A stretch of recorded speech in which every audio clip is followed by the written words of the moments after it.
عورت کو دفن کرنے والے ان لوگوں نے جب اچانک آسمان کی طرف دیکھا تو دیکھ کر حیران رہ گئے کہ ایک پرچہ اترتا اترتا میت کے سرہانے آن پڑا، مردہ عورت کے سرہانے آن پڑا۔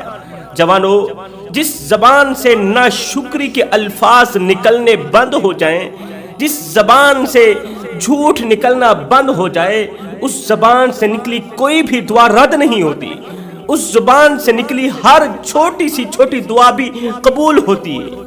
اگر تمہارے اندر وہ آواز ابھی بھی موجود ہے جو پکار پکار کے کہہ رہی ہے یہ بھی حرام ہے وہ بھی حرام ہے، جو تمہیں حلال و حرام کی تمیز کرواتی ہے، اگر وہ آواز ابھی بھی موجود ہے تو تم اللہ تعالیٰ کا شکر ادا کیا کرو کہ تمہارا دل ابھی بھی زندہ ہے۔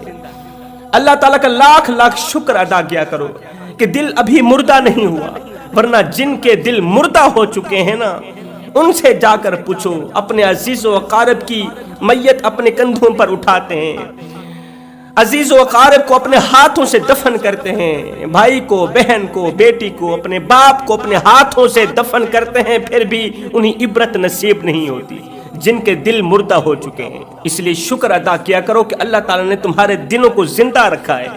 بنی اسرائیل کی ایک عبادت گزار عورت تھی، وہ لوگوں کے سامنے تو بہت بڑی ولیہ تھی، لوگوں کے سامنے تو وہ اللہ کی محبوبہ تھی، مگر اللہ کی ذات کے سامنے یہ محبوبہ نہیں مردودہ تھی۔ اللہ کی ذات کے سامنے یہ محبوب نہیں تھی بلکہ یہ مردود تھی۔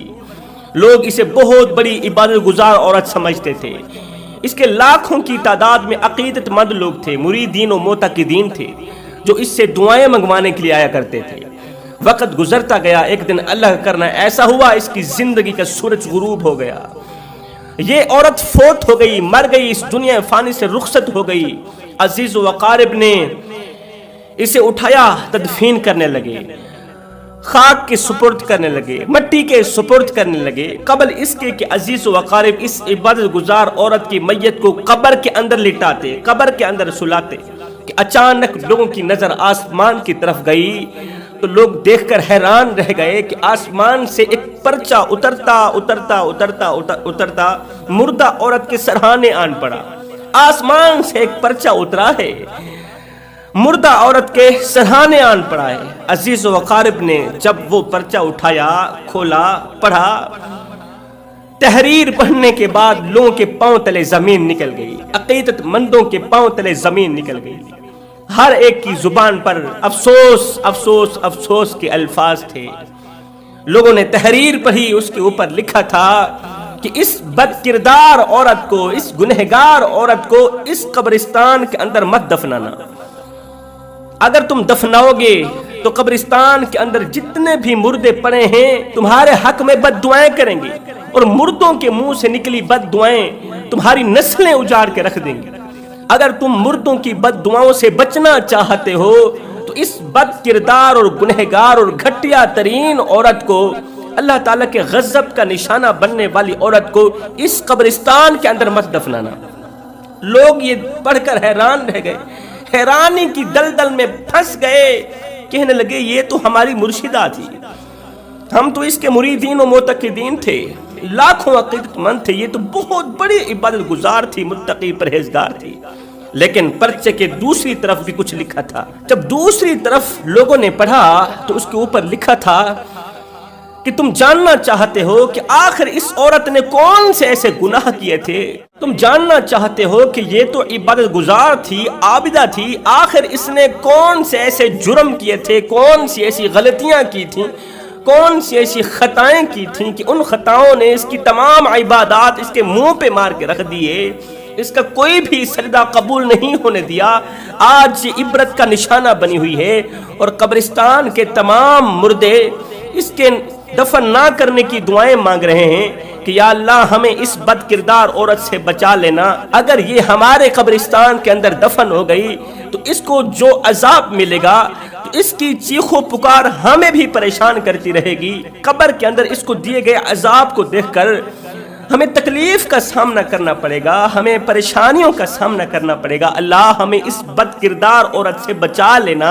پرچے کے اوپر لکھا تھا اگر تم یہ جاننا چاہتے ہو تو اس قبرستان کی آخر والی قبر کے اندر ایک مردہ پڑا ہوا ہے، قبرستان کے آخری کونے کی جو قبر ہے نا، اس قبر کے اندر جو مردہ لیٹا ہوا ہے، جا کے اس سے پوچھ لو، وہ تمہیں اس کی حقیقت بتائے گا، وہ تمہیں اس عبادت گزار کی حقیقت سے آگاہ کرے گا، وہ اس کا پردہ فاش کرے گا کہ آخر کیوں اس کی وجہ سے اہل قبور پریشانی میں ہیں۔ اب لوگ پریشان ہو گئے کہ ہم میں سے کوئی اتنی صلاحیت نہیں رکھتا کہ وہ مردوں کے ساتھ کلام کرے، ہم میں سے کوئی اتنی طاقت نہیں رکھتا، کوئی اتنا بڑا پرہیزگار نہیں ہے کہ جو مردوں سے ہم کلام ہو، مردوں کی باتوں کو سمجھے اور ہمیں حقیقت سے آگاہ کرے کہ آخر اس عورت نے کون سے ایسے گناہ کیے کہ قبرستان کے مردے اسے بد دعائیں دے رہے ہیں۔ ان میں سے کسی بزرگ نے مشورہ دیا کہ فلاں علاقے کے جو نبی ہیں، اللہ اکبر، ہم نے سنا ہے کہ وہ مردوں سے کلام کر جانتے ہیں، وہ مردوں سے کلام کرتے ہیں، مردوں سے باتیں کرتے ہیں اللہ تعالیٰ کی دی ہوئی عطا سے۔ اگر ہم اس نبی کے پاس چلے جائیں، جا کر ان کو یہ پرچہ دکھائیں، تو ہو سکتا ہے وہ نبی اللہ کے حکم سے ہمارے ساتھ آ جائیں اور ہمیں اس حقیقت سے آگاہ کر دیں۔ اب بزرگ کے اس مشورے کو سر آنکھوں پر رکھتے ہوئے عزیز و اقارب نے میت کو تنہا اکیلا چھوڑ کے خود اللہ کے نبی کی طرف چل پڑے۔ میت کو تنہا اکیلا چھوڑ کے، یہ بدبخت عورت تھی، بدقسمت عورت تھی، آخر اس نے کون سے ایسے گھٹیا گناہ کیے تھے جن گناہوں نے اس کی پوری زندگی کی عبادت کو ضائع کر دیا۔ مردہ عورت کو تنہا اکیلا سلا کے خود اللہ کے نبی کو ڈھونڈنے نکل پڑے۔ تمام کے تمام لوگ پورا دن اللہ کے نبی کو ڈھونڈتے رہے، ڈھونڈتے آخرکار اللہ کے نبی مل ہی گئے۔ لوگوں نے عرض کی، اے اللہ کے نبی، ہم بڑی دور سے آپ تک چل کر آئے ہیں، آپ ہم پر ترس کھائیں، رحم کریں، یہ پرچہ پڑھیے، اس کے بعد جو آپ کا جی چاہے وہ کرنا۔ اللہ کے نبی نے وہ عبرت ناک پرچہ پڑھا، اس کے اوپر لکھا تھا کہ یہ گنہگار عورت ہے، اس کو اس قبرستان کے اندر مت دفنانا، اگر دفناؤ گے تو قبرستان کے تمام مردے تمہارے حق میں بد دعائیں کریں گے، ان کی بد دعاؤں کی وجہ سے تمہاری زندگی بھی اجڑ جائے گی، تم بھی اجڑ جاؤ گے، تمہاری نسلیں بھی اجڑ جائیں گی، لہٰذا اس بد کردار عورت کو اس قبرستان کے اندر مت دفنانا۔ لوگوں نے کہا حضرت وہ تو عبادت گزار تھی، وہ تو ہر وقت اللہ اللہ کرتی تھی، وہ دن کو روزہ رکھتی، پوری رات قیام کرتی تھی، آخر اس نے کون سے ایسے گناہ کیے؟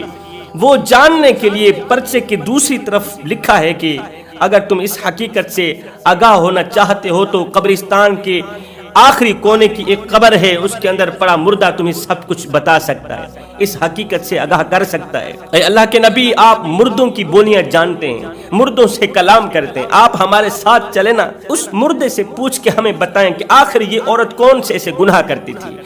اللہ کے نبی اللہ کے حکم سے ان لوگوں کے ساتھ چل پڑے۔ چلتے وہ قبر ڈھونڈتے آخرکار اس قبر کے سرہانے پہنچ ہی گئے جس قبر کا نشانہ کاغذ کے اوپر لگا تھا، جس قبر کا نام کاغذ کے اوپر لکھا ہوا تھا، تو اس قبر پر پہنچ ہی گئے۔ اللہ کے نبی نے 2 رکعت نماز پڑھی، اس کے بعد دعا کی، دعا کرنے کے بعد اللہ کے نبی نے حکم دیا، اے قبر کے اندر پڑے ہوئے مردے مجھے جواب دے اللہ کے حکم سے۔ اب اللہ کے حکم سے اس مردے نے اللہ کے نبی کو سلام کا جواب دیا، پھر کہا پوچھئے حضرت کیا پوچھنا چاہتے ہیں اللہ کے حکم سے۔ اللہ کے نبی نے پوچھا یہ بتا کہ یہ جو مردہ عورت ہے جس کی وجہ سے اہل قبور پریشانی میں ہیں، جس کی وجہ سے قبرستان کے مردے پریشان ہیں کہ اگر یہ عورت ہمارے قبرستان میں دفنا دی گئی تو اس کو دردناک عذاب ملے گا اور وہ عذاب ہمیں بھی تکلیف دے گا، ہمیں پریشانیوں کا سامنا کرنا پڑے گا، تو مجھے بتایا جائے کہ آخر یہ عورت کون تھی اور اس نے کون سے ایسے گناہ کیے تھے کہ اس کے گناہوں نے اس کی تمام عبادات ضائع کر دی، اس کو اللہ کے غضب کا نشانہ بنا دیا، اور اس عبادت گزار عورت کو اللہ نے لوگوں کے سامنے عبرت کا نشانہ بنا دیا۔ اس مردے کو اللہ نے بولنے کی طاقت عطا فرمائی۔ مردے نے آواز دی، اے اللہ کے نبی، اگر آپ حقیقت سے آگاہ ہونا چاہتے ہیں تو سچ تو یہ ہے کہ وہ مردہ عورت، عبادت گزار عورت میری بیوی تھی، میں اس کا شوہر تھا۔ وہ میری بیوی تھی، میں اس کا شوہر تھا، وہ عبادت گزار تھی، دن کو روزہ رکھتی، پوری رات قیام کرتی تھی، پوری رات عبادت میں مصروف رہتی تھی، پوری رات اللہ تعالیٰ کی حمد بیان کرتی رہتی تھی، لیکن وہ عبادت گزار تھی، میں گنہگار تھا، میں گناہوں پر گناہ کر رہا تھا، لیکن میری بیوی عبادت گزار تھی۔ جب جب میں گناہ کرتا تھا تو میری بیوی مجھے میرے گناہوں کے تانے دیتی تھی. وہ بد کردار، گنہگار، بدکار، سیاہکار شوہر بنا پھرتا ہے، نیک متقی پرہیزگار بیوی مل گئی ہے، پھر بھی تو گناہ کرتا ہے. میں دعا کرتی ہوں اللہ قیامت کے دن تیرا ساتھ مجھے نصیب نہ کرے. جس طرح دنیا میں اللہ نے تیرا ساتھ میرے نصیب کیا ہے، اسی طرح میں دعا کرتی ہوں اللہ تعالیٰ قیامت کے دن تیرے جیسے بدکار انسان کے ساتھ مجھے نہ رکھے. جب جب وہ مجھے میرے گناہوں کے تانے دیتی تھی نا تو مجھے بہت زیادہ تکلیف ہوتی تھی، میں اندر سے روتا تھا. ایک دن تو میں اس کے دن بدن کے دیے تانوں سے تنگ آ کر میں نے دونوں ہاتھ اٹھائے. آج کیوں میرے کریم رب، آج سے میں پکی توبہ کرتا ہوں. اسی بیوی کو، عبادت گزار عورت کو گواہ بنا کر میں توبہ کرتا ہوں. اللہ آئندہ کوئی گناہ نہیں کروں گا، میری توبہ قبول فرما لے.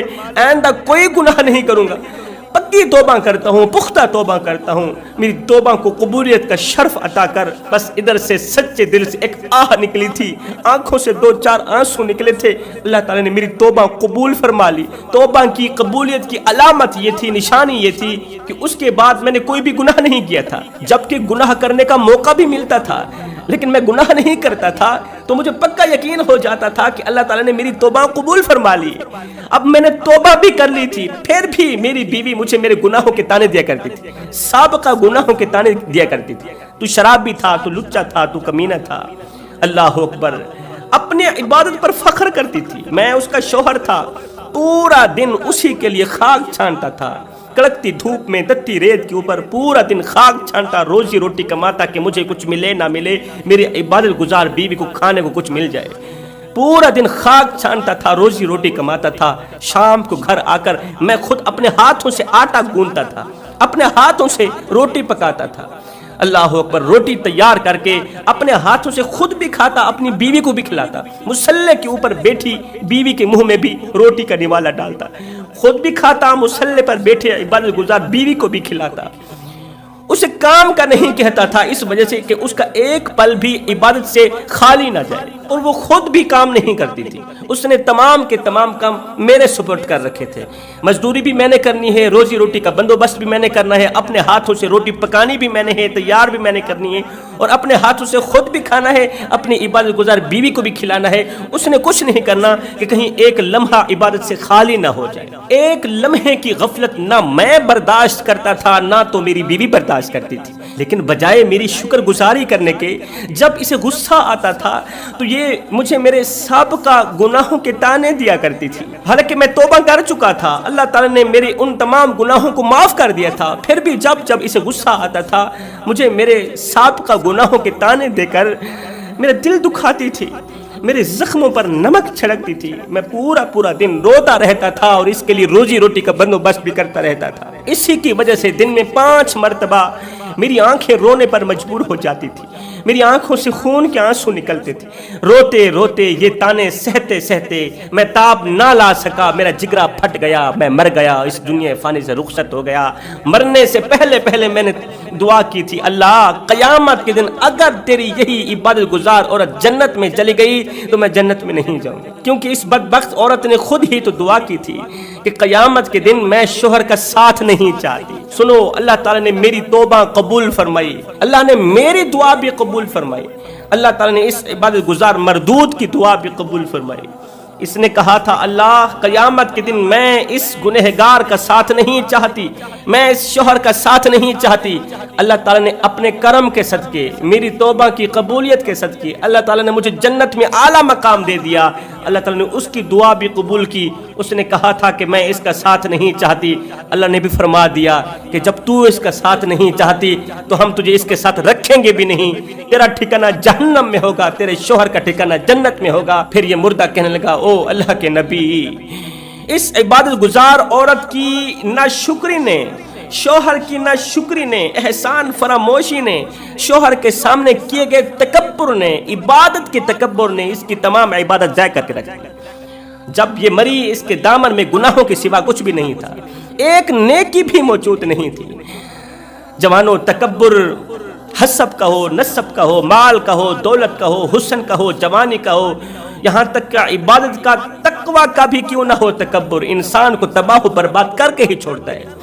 انسان کو زوال کا شکار کر کے ہی رہتا ہے، انسان کو ذلیل و خوار کر کے ہی دم لیتا ہے۔ ہائے شوہر کی نہ شکری نے، احسان فراموشی نے، شوہر کی آنکھوں سے نکالے گئے آنسوؤں نے، شوہر کو دی گئی تکلیفوں نے اس کی تمام عبادات ضائع کر کے رکھ دی۔ اس لیے میں کہتا ہوں سب سے پہلے تو ان لوگوں کا شکر ادا کیا کرو جن لوگوں نے تمہارے اوپر احسان کیا، جن لوگوں نے تم پر احسان کی بارش برسائی، تم پر نعمتوں کی بارش برسائی، وہ ماں ہو، باپ ہو، بیوی ہو، بڑا بھائی ہو، کوئی بھی ہو، سب سے پہلے ان لوگوں کی شکر گزاری کریں، ان لوگوں کا شکر کریں جنہوں نے تمہارے اوپر احسان کیا، ان لوگوں کے شکر کرنے کے بعد اللہ کا شکر ادا کریں، پھر تمہاری اس شکر گزاری پر اللہ تعالیٰ بہت زیادہ خوش ہوگا۔ اللہ کے سامنے کی گئی اللہ کی شکر گزاری اس وقت تک قبول نہیں جب تک تم اللہ تعالیٰ کے بندوں کے شکر گزار نہیں بنتے۔ وہ بندے جنہوں نے تمہیں سیدھا راستہ دکھایا، وہ بندے جنہوں نے تمہارے اوپر نعمتوں کی بارش برسائی، احسانات کی بارش برسائی، جب تک تم ان کی شکر گزاری نہیں کرتے اللہ تعالیٰ کی شکر گزاری بھی قابل قبول نہیں۔ جوانو، یہ زندگی کے لمحے تمہارے اور میرے لیے غنیمت ہے، انہی لمحوں میں کچھ کر لو، انہی لمحوں میں کچھ اکٹھا کر لو، انہی لمحوں میں خدا کی یاد اور محبت کے دیے اپنے دل میں جلا لو، معلوم نہیں پھر فرصت ملے نہ ملے۔ کسی کا حق مت کھاؤ، کسی کا حق کھا کر کسی کا مال ضبط کر کے تم کیا سمجھتے ہو کہ تم قبر میں سکھ کی سانس لو گے، سکون کی سانس لو گے؟ وہ ایک فقیر تھا، اللہ والا تھا، درویش مست ملنگ بابا، اس نے اپنے کندھے پر ایک چادر رکھی ہوئی تھی، کہیں جا رہا تھا، ادھر سے ایک چور دوڑتا ہوا آیا، فقیر کی چادر لے کر بھاگ گیا۔ اب چور چادر لے کر اس طرف بھاگا، ساتھ میں ہی قبرستان تھا، فقیر نے کیا کیا، قبرستان کی طرف دوڑ لگا دی، فقیر نے قبرستان کی طرف دوڑ لگا دی، چور ادھر کو بھاگ رہا ہے۔ کسی دیکھنے والے نے کہا بابا تیری بھی عجیب کہانی ہے کہ چور چادر لے کر اس طرف بھاگ رہا ہے، تو بجائے چور کے پیچھے بھاگنے قبرستان کی طرف کیوں بھاگ رہا ہے؟ بجائے چور کے پیچھے بھاگنے قبرستان کی طرف کیوں بھاگ رہا ہے؟ یہ سن کر بابا جی نے کہا بیٹے چور کو چھوڑ کر قبرستان کی طرف اس لیے بھاگ رہا ہوں کہ یہ چور جہاں مرضی آئے چلا جائے، آخر اس نے آنا تو قبر میں ہی ہے، تو جب یہ قبر میں آئے گا میں اس سے اپنا حساب کتاب چکتا کر لوں۔